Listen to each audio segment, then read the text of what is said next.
Pasaron 15 años de la muerte de Michael Jackson, pero su vida aún sigue dando qué hablar. No es para menos.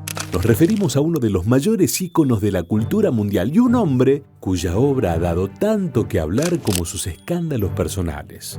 Sobre esto último nos vamos a ocupar en el especial que iniciamos hoy y que incluirá 3 videos.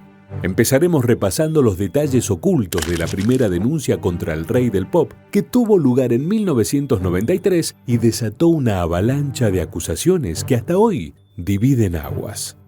Mencionaremos también algunos datos que ya hemos abordado en el video anterior sobre Michael Jackson y que se puede ver aquí. Pero te recomiendo que prestes especial atención al informe de hoy y los 2 que vendrán después, porque bucearemos a fondo en información mucho más detallada y jugosa sobre cada una de estas denuncias.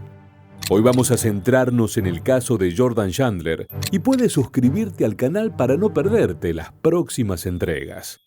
Pero, ¿qué decían las denuncias de abuso de menores contra Jackson en 1993? ¿Qué particularidad tuvo el caso Chandler y qué rol cumplió en todo esto el papá del niño? ¿Existió un entramado mucho más macabro y oscuro? ¿Una suerte de industria de juicios manejada por pedófilos confesos? Y algo más. ¿Hubo interés por llegar a la verdad o una extorsión multimillonaria? Sobre todos estos enigmas tratan grandes misterios en torno a las denuncias contra Michael Jackson. Para 1993, Michael Jackson ya era una figura completamente consagrada del pop mundial y sobre la que gravitaba una industria que facturaba millones y millones de dólares por mes. Jackson, además del artista que todos conocemos, era una auténtica marca comercial. Su nombre era sinónimo de regalías, de fama y fortuna. Todos querían trabajar con él y ya habían quedado muy atrás sus épocas de estrella infantil junto a sus hermanos en los Jackson 5. Para comienzos de los años 90, Jackson ya había batido hacía mucho tiempo todos los récords de ventas con su sexto álbum Thriller. Tenía hits de la talla de Billie Jean, Beat It, había organizado el evento benéfico We Are the World y tenía acuerdos con las marcas más importantes de Estados Unidos.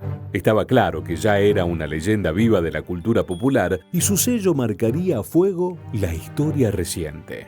Pero por esos años, Jackson también se había visto envuelto en controversias. Su cambio de apariencia, específicamente el color de su piel, las terapias a las que supuestamente se sometía para no envejecer y las excentricidades de su fastuosa propiedad, el rancho Neverland, lo hicieron rápidamente carne de cañón para los tabloides. Los datos sensacionalistas sobre la vida de Jackson aparecían constantemente en las revistas y canales de televisión, pero todo estallaría en el año señalado, en 1993. El momento en que se presentó la primera denuncia en su contra y nada menos que por abuso sexual de menores. El denunciante era Jordan Chandler y su vínculo previo con Michael era por todos conocido, ya que era uno de los niños que habitualmente lo acompañaban. Se lo solía ver en su mansión junto a otros pequeños que pasaban temporadas enteras con Jackson. Él afirmaba que eran sus amigos, pero rumores más turbios ya habían empezado a circular. Finalmente, en el verano del 93, la demanda por parte de la familia Chandler iniciaría una suerte de bola de nieve que duró mucho tiempo. Pero hablemos específicamente de este primer caso.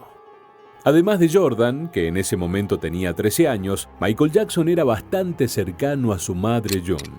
Ella también solía aparecer en las salidas que su hijo compartía con el astro y tal era su confianza que algunos medios habían comenzado a decir que el cantante estaba en pareja con ella. Pero la cosa era bien diferente con el ex marido de June. Evan Chandler era una persona a la que claramente el artista evitaba. El hombre se encontraba en plena batalla judicial con June por la custodia del hijo que tenían en común, Jordan, y que se convertiría en el centro del escándalo sexual. Evan parecía ser una persona bastante invasiva. Continuamente llamaba a su ex para exigirle dinero, a pesar de que él mismo ya acumulaba una deuda de $60,000 de manutención que no le había transferido a su hijo. También se dice que presionaba a Michael para encarar un proyecto cinematográfico a pesar de que su profesión principal era dentista, pero también decía dedicarse a los guiones de cine. Evan estaba decidido a conseguir dinero de Jackson, incluso le pedía que financiara arreglos en su propia casa. Los llamados y mensajes en el contestador, tanto de Jackson como de los Chandler, era tal que la nueva pareja de June decidió grabar lo que Evan decía. Los pedidos ya se habían convertido en solapadas amenazas y más tarde en extorsiones claras. En cierto momento, Evan empezó a decir que los destruiría a todos, a su exmujer y también a Michael Jackson. Adelantó que obtendría la custodia total de Jordan y que conseguiría, según sus propias palabras, al abogado más hijo de p*** para seguir adelante con sus planes. Y finalmente, se puede decir que lo logró. Uno de los mensajes más directos de Evan en el contestador decía lo siguiente: será una masacre si no consigo lo que quiero. Pero, ¿a qué se refería?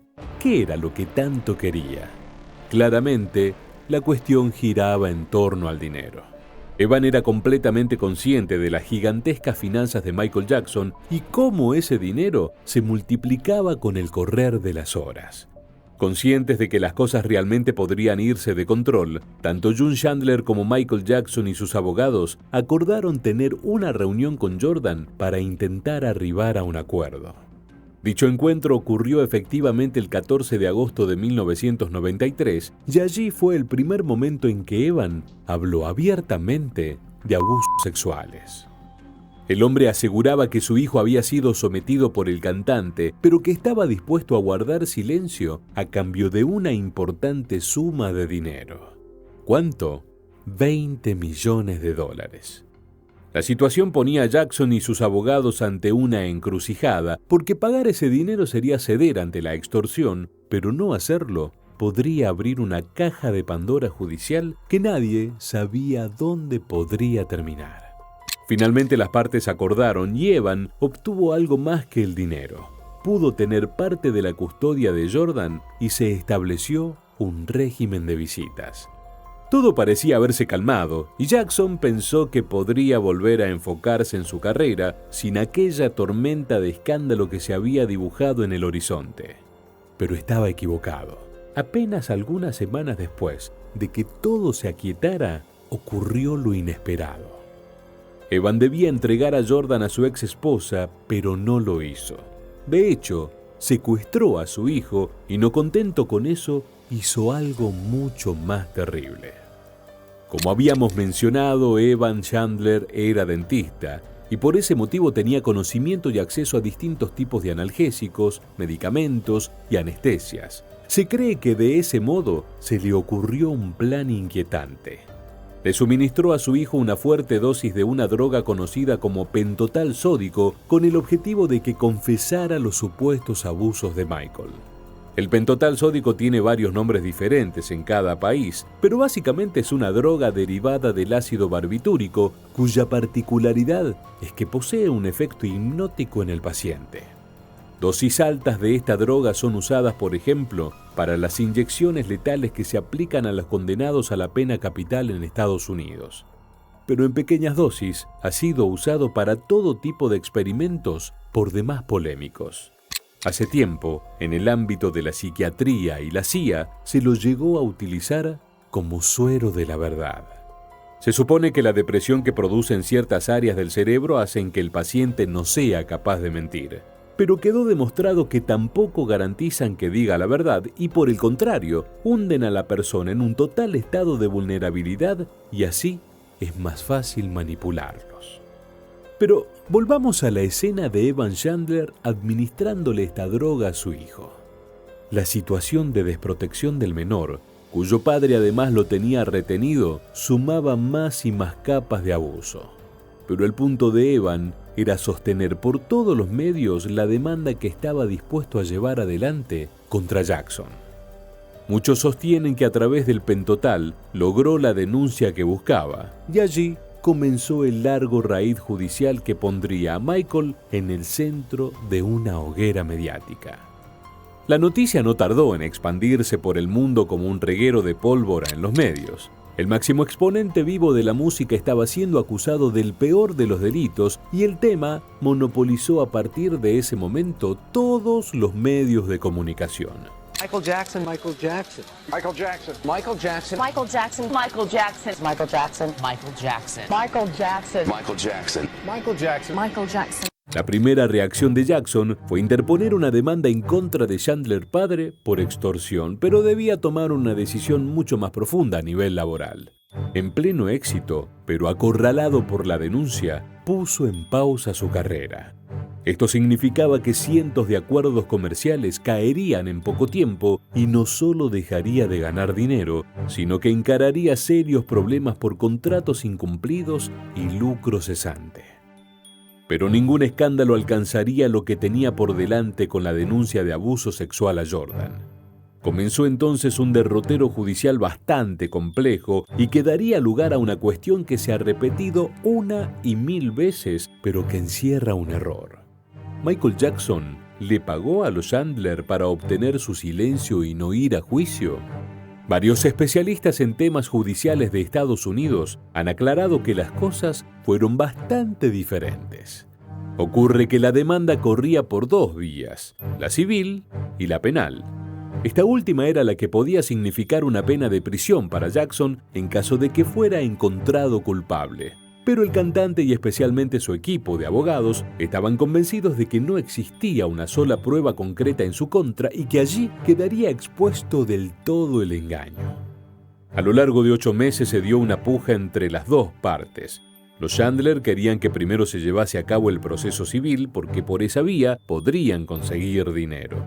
Pero Jackson quería comenzar con el penal para limpiar su nombre. Los abogados del cantante muchas veces hicieron estos pedidos a los jueces para comenzar el litigio penal, pero nunca les fue concedido. Finalmente, le dieron luz verde a la exigencia de Evan Chandler y primero se desarrolló el juicio civil. En paralelo a este escándalo que era cubierto de manera constante por los medios de comunicación, las pérdidas millonarias por los contratos que Jackson ya no cumplía empezaban a sumarle un enorme problema. No solo había giras suspendidas, grabaciones canceladas y acuerdos comerciales con marcas que reclamaban su dinero de vuelta, sino que desde hacía meses el nombre de Jackson había quedado relacionado exclusivamente con la posible violación de un niño. Aquello amenazaba con destruir para siempre la reputación del cantante y acuciado por este tema fue que finalmente decidió poner un freno. Sus abogados le sugirieron que lo mejor sería alcanzar un acuerdo con los Chandler y acceder lo más rápido posible a la vía penal y acabar con todo el asunto. Estaban tan convencidos de que en esa instancia las cosas quedarían claras que Michael estuvo de acuerdo. Así, Jackson desembolsó el dinero que exigía el proceso y que haciendo cálculos acababa siendo menos que todos los millones que perdía a diario por el impacto que la denuncia estaba teniendo en su vida profesional y personal. Pero los abogados se equivocaron en un punto clave. Al momento de afrontar el juicio penal pasó algo que el entorno que asesoraba a Jackson ya suponía. Los Chandler no irían a fondo porque no tenían elementos probatorios. Existían documentos en los que constaban descripciones que Jordan, el joven denunciante, había hecho sobre el cuerpo del cantante. Eran descripciones que solo podía conocer alguien que lo hubiera visto desnudo y que los medios se ocuparon de difundir con lujo de detalles por esos días. Sin embargo, cuando la justicia obtuvo el permiso de Jackson para que lo fotografiaran, empezaron a detectarse claras inconsistencias en la denuncia. Y aquí hay un detalle truculento porque Michael pidió que esas fotos le fueran devueltas al terminar el juicio, pero nunca más tuvo acceso a ellas. Un dato clave para el proceso penal por el caso Chandler era la supuesta circuncisión que Michael Jackson tenía en su pene, pero que luego se confirmó que no era real. Este dato acabaría siendo aclarado completamente 16 años después, pero de la peor manera, en la autopsia practicada al cadáver de Jackson. Poco a poco el castillo de naipes que Evan Chandler parecía haber construido para sostener la causa judicial empezó a desmoronarse. Cuando estaban a poco tiempo de iniciar el juicio, el propio denunciante decidió levantar la denuncia. Esto generó varias controversias, ya que muchos medios aseguraron que esta decisión se debía a un acuerdo pactado con Jackson en la instancia civil a cambio del dinero. Sin embargo, vale decir que en ese acuerdo civil en ningún momento el cantante había asumido su culpabilidad. Muy por el contrario, insistía en que era inocente y el pago de ese dinero solo respondía a poner fin lo antes posible al proceso y demostrar su inocencia. Lo cierto es que el juicio nunca llegó a buen puerto, pero los abogados de Jackson se habían equivocado en algo. Aunque a todas luces el caso Chandler parecía un caso de extorsión, el nombre del rey del pop nunca quedó limpio. Muy por el contrario, sería el principio del fin y solo la punta del iceberg de una serie de denuncias posteriores que se mantuvieron incluso hasta los años posteriores a su muerte. En realidad a Jackson le convenía que el juicio penal sí se realizara y allí poder exponer de forma más clara su posición de inocencia. A nivel mediático o de la opinión pública, el no haber tenido un juicio echó un manto de sospecha que ya nunca pudo quitarse de encima. Este caso generó ciertos cambios en el ámbito judicial de Estados Unidos. A partir de entonces, está prohibido que los procesos civiles antecedan a los penales, justamente para evitar que ocurran estos enredos legales y los acusados deban pagar antes de que quede claro si son o no culpables. Pero la historia de los Chandler no terminó aquí. Evan volvió a intentar demandar a Jackson, pero sus intentos fueron desestimados por un tribunal y lentamente también empezó a quedar expuesta su temible cara oculta. Se empezó a plantear que algo mucho más oscuro que una simple extorsión había detrás de la denuncia de su hijo. La punta del ovillo la instaló irónicamente el siguiente niño que denunció a Michael Jackson. La causa en sí no tuvo mucho recorrido, ya que según consignaron los medios de esa época, el denunciante se quebró al momento del interrogatorio policial y admitió que estaba mintiendo. Pero no se trataba de la fabulación de un menor que a fin de cuentas era también una víctima, sino de algo mucho más oscuro. Este joven dio nombres concretos de personas que lo habrían entrenado para instalar estas sospechas sobre Jackson. En concreto habló de Rodney Allen y Víctor Gutiérrez. ¿Y quiénes eran estos dos personajes que de golpe irrumpían en escena? ¿Se destapaba una trama cuidadosamente digitada o se trataba de una mera teoría conspirativa? Rodney Allen fue el primer apuntado por el segundo denunciante que más tarde contó cómo este hombre canadiense básicamente le había dictado lo que tenía que decir ante la justicia y los medios sobre los abusos sexuales a los que Michael Jackson lo sometía. Rápidamente la mira volvió sobre el caso anterior, el de Jordan Chandler, y fueron muchos los que aseguraron que el propio Allen también había hecho lo mismo con él. Con el tiempo, la historia de Rodney Allen se volvería más espeluznante porque acabó siendo condenado por 6 casos de abusos sexuales a menores. Entonces, ¿qué estaba pasando aquí? Había otra persona que entraba en escena y se trata de un periodista chileno llamado Víctor Gutiérrez. Algunos quizás recuerden su nombre por 2 hechos de por sí bastante turbios. Gutiérrez publicó un libro llamado Michael Jackson fue mi amante, que supuestamente se basaba en lo que Jordan Chandler había escrito en un diario íntimo. El libro contenía descripciones que muchos calificaron como explícitas y morbosas y empezaron a circular dudas sobre la veracidad de los manuscritos en los que supuestamente se basaba.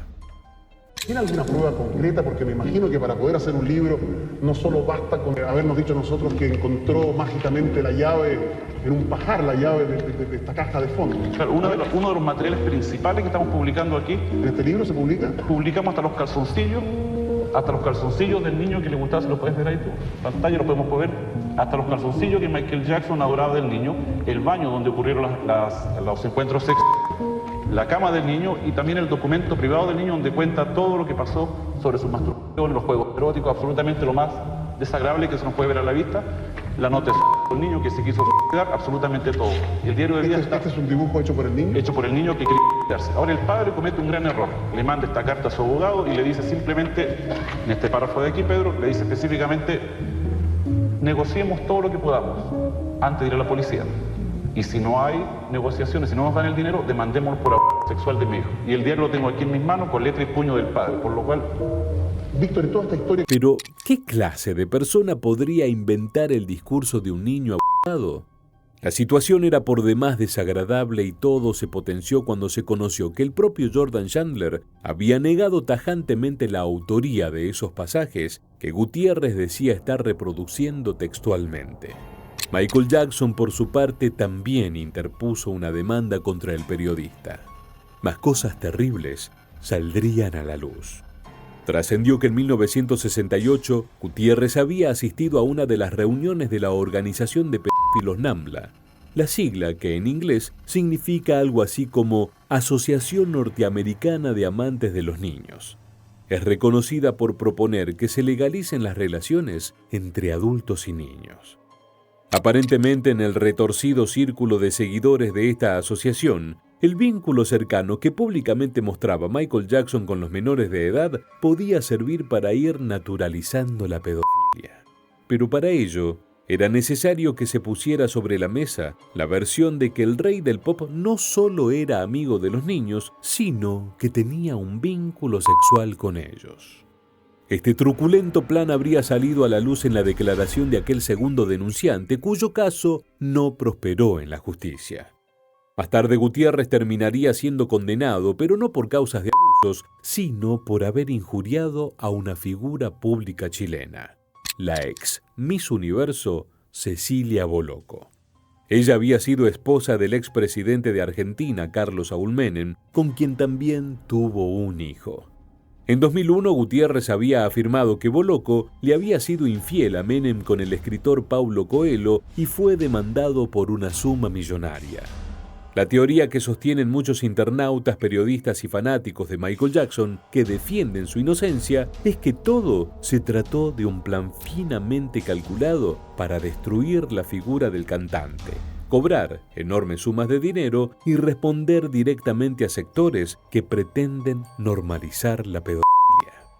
Pero por encima de estas conjeturas surge otra cuestión para nada menor.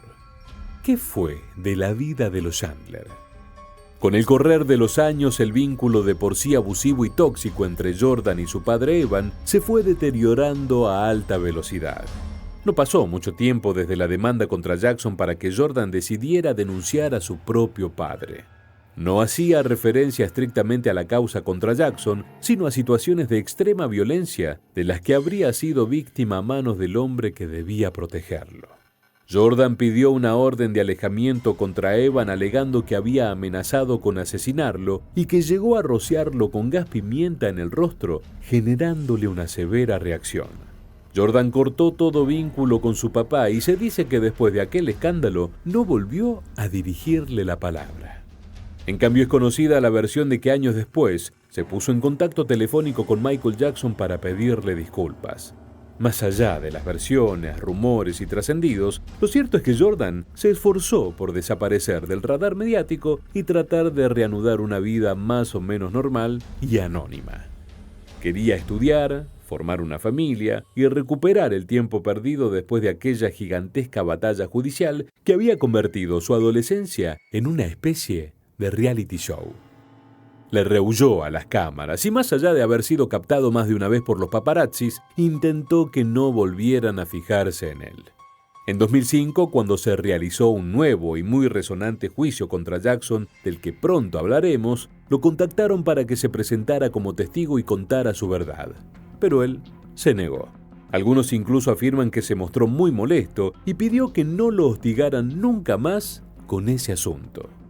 Unos años después, en 2009, el nombre de Jordan Chandler volvió a los titulares cuando publicó una carta en la que admitía haber mentido con respecto a sus denuncias, pero explicó que lo había hecho por su padre.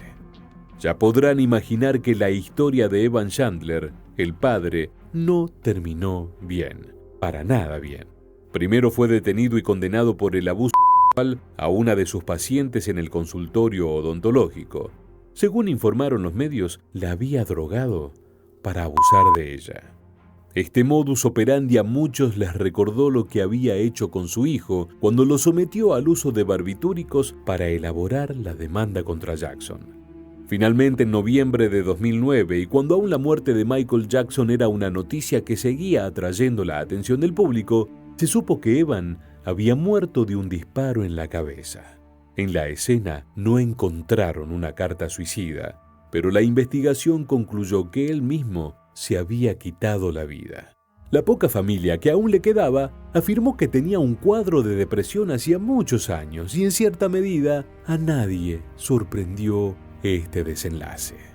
Hasta aquí el análisis de lo que fue la primera denuncia sobre Michael Jackson, el paso a paso de una causa cargada de interrogantes y puntos oscuros. Pero aún queda mucho más que analizar porque, como dijimos, este apenas es solo el principio de una escalada de acusaciones que derivarían en uno de los juicios más mediáticos del siglo.